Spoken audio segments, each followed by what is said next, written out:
Today, we're gonna have a little fun debunking some common real estate myths. And if you're new to the channel, welcome. We enjoy bringing value to people buying and selling and really giving them education that's helpful for the buying and selling process, and especially first-time home buyers. So as we look at some of these things, this video is specifically geared towards somebody maybe buying their first property or making their first purchase. But if this is the second or third or fifth time that you've gone through this, you might still find this video helpful.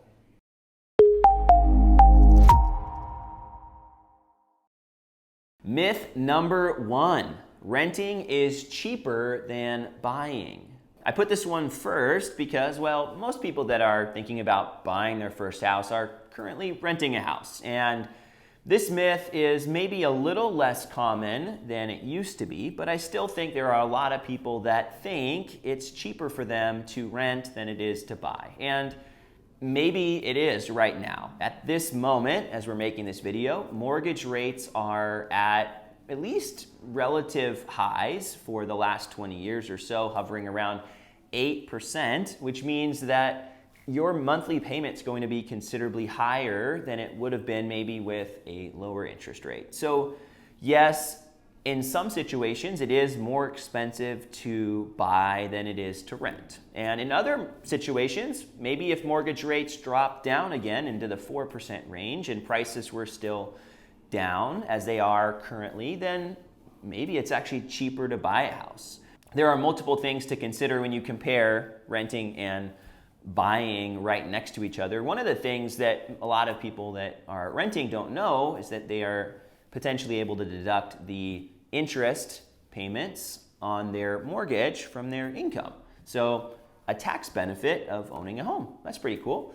There is also equity built up in your house or debt pay down. So each month, some of the payment, not a lot of it, especially right now, goes towards the principal pay down on the mortgage. So you're, yes, paying money every month, just like you are when you're renting, but some of that money, and it becomes a larger and larger percentage over time, goes towards your principal pay down, or essentially is just money in the bank. And that's called equity. So whatever your down payment is, that's equity in the home. It's what you own. And over time, you own more and more of the house as you pay down the mortgage. Whereas if you're renting, you're not building up any equity. So there are some tax advantages and also equity buildup that I would factor into the equation when I'm considering, is it better for me to rent or own? Again, that's not what this video is about. So I guess the long-winded answer to myth number one is that it is cheaper to rent in some situations. It's also cheaper to buy in others.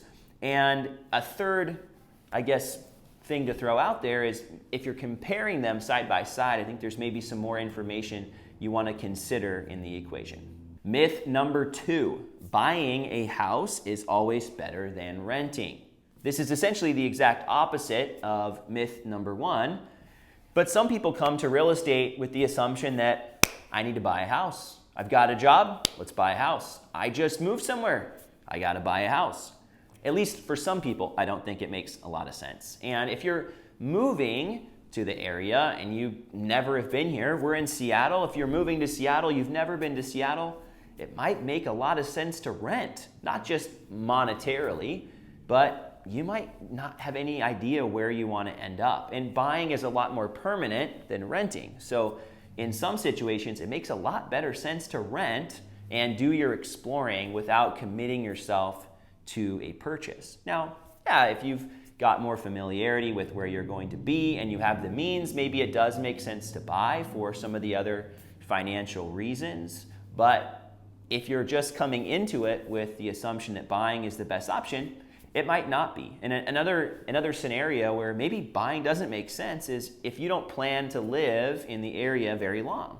If you're going to be in the area for a year or two, and you've already decided that in your mind, well, a lot of times the break-even point for a purchase is beyond that timeline. Now, again, each housing market and situation is different, so maybe the break-even point is earlier, maybe it's later. If homes are appreciating in value really quickly, like they did for some people in 2018, 19, 20, 20, right? There's that window where people that bought just automatically benefited. But right now, people that bought in 2022, some of them are sitting with negative equity, or maybe they're about breaking even, and that's not necessarily a massive win. So if they were thinking about moving or wanted some more flexibility in their life, they're somewhat trapped in that mortgage. So something to consider if you're coming into this thinking, I have to buy a house. Myth number 3, you need a 20% down payment to purchase a house. This is one of the more common myths that I encounter, or conversations that I have with home buyers, and it's really around how much should I put down? And for each person, that's a completely different conversation depending on their income and their assets that are available to them.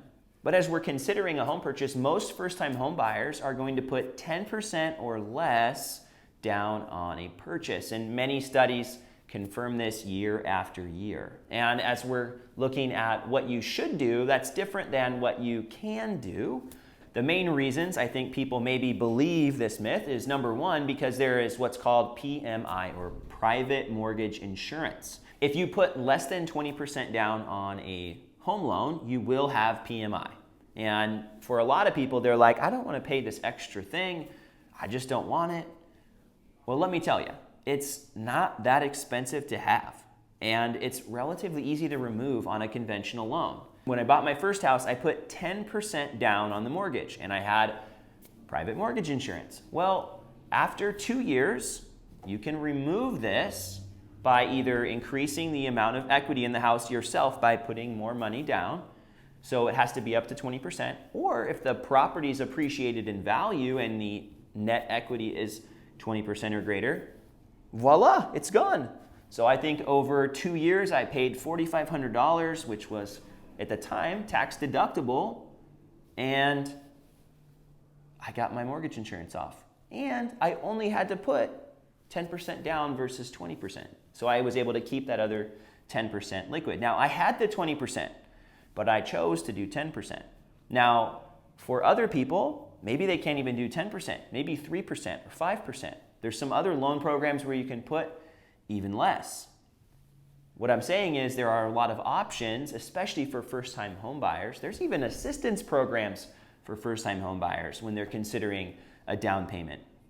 If you're financially able and your credit is suitable, then there are a lot of different options for you when it comes to down payment amounts. So don't believe the myth that you need to have 20% down to make a purchase. Now, as you continue in your real estate investing career, maybe you've bought or sold a couple different houses, you may elect to put larger amounts of money down. And some loans, if you get jumbo loans or you're investing in properties, typically they will require larger amounts down. But for a first-time home buyer, there are a lot of different options, and many of them are far less than 20% down. Myth number 4, you can't buy a home with bad credit. Let's be perfectly clear, there are certain things that will immediately disqualify you, at least for a time, in getting a home loan. A recent foreclosure, short sale, or bankruptcy will put you in a bind. But if we were to look at some of the other options, I think you'll find that you can, even with bad credit, make a home purchase. Now, those things that I even mentioned, there are ways around that as well. It's not usually as much fun. You may be able to get a co-signer, somebody who is willing to vouch for you. That would be the same as having no credit. If there's somebody that's willing to put their neck out on the line for you, well, then you might be able to buy a house still. Maybe the seller is willing to give you financing. Right? Seller financing would be another option. Very uncommon where a homeowner wants to sell a house to a buyer and carry the mortgage deed as well, but it's an option. Now, credit repair is also an option. Maybe you can't buy a house right now, but you can work on it. So maybe you need to wait a year, maybe you need to wait 6 months, or maybe it won't even take that long to work on your credit and improve it to the point where you're able to buy. Now, if your credit is better, typically you have a better rate, and that's what some people would be working towards. But just getting started, is a huge piece of the game when it comes to real estate. Even if your rate's not amazing at the beginning, you'll be able to, and most people do, refinance their mortgage over time. Most people don't keep the initial mortgage. And if you own a house and you're making those payments regularly, you're actually building your credit as well. Now, a third option is government-backed loans. These typically will take people with lower credit ratings or allow for financing to happen a little quicker maybe than the conventional mortgage. Some of the more common loan options when it comes to the government loans are FHA loans and VA loans, although the VA loans are specific only for veterans. Myth number 5, the best time to buy a home is in the spring. It's not a bad time to buy a house in the spring. The weather's nice, and there's usually more options on the market. But what I find in the Seattle area is usually in the spring, you don't have as many houses available because, well, in the winter, there's hardly anybody selling, and then they start to sell, and by the time the spring comes around, there's still not a lot of houses on the market. And all the people that think the best time to buy a house is in the spring are out trying to buy a house. So typically, you see houses selling above asking price, and you see houses getting multiple offers, so it's just harder in the first place to buy, and you don't have as many options. Also, houses tend to sell near their peak of the year, late spring, early summer, at least in a normal year. So is buying a house in the spring the best? I think it really depends on your situation. I would personally, if I was looking at it, think, okay, well, price is a factor, selection is a factor, and in the summertime and in the fall, usually there are more houses available than there are in the spring as far as the amount of choices. Sometimes they sit on the market for a little bit and there's some negotiating room. And usually you don't encounter the fierce competition that you would encounter in the springtime. If you're a home buyer and you're looking at buying in the spring, it's not a bad time to buy, so don't get me saying that. But at the same time, I would encourage that there are ways to buy and there are benefits to buying in every season of the year. So it really comes more down to what's your timing look like, when's your lease up, when are you moving to the area, and what makes the most sense for you. And there are benefits and drawbacks to buying at any time of the year. Myth number 6. This is the final myth for this particular video, and that is that buying a home is a guaranteed investment.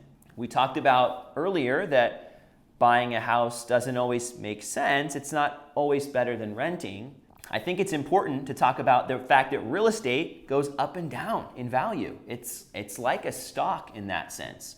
If you are into stock investing, you know it goes up and down. And historically, the trend is up. But when you're buying a house, it's not a sure thing. If you bought a house in 2022 in the springtime, early summertime, you likely paid the peak of the market. If you're watching this video sometime after, you may or may not know people that have what's called negative equity. That means their house is worth less than what they paid for it.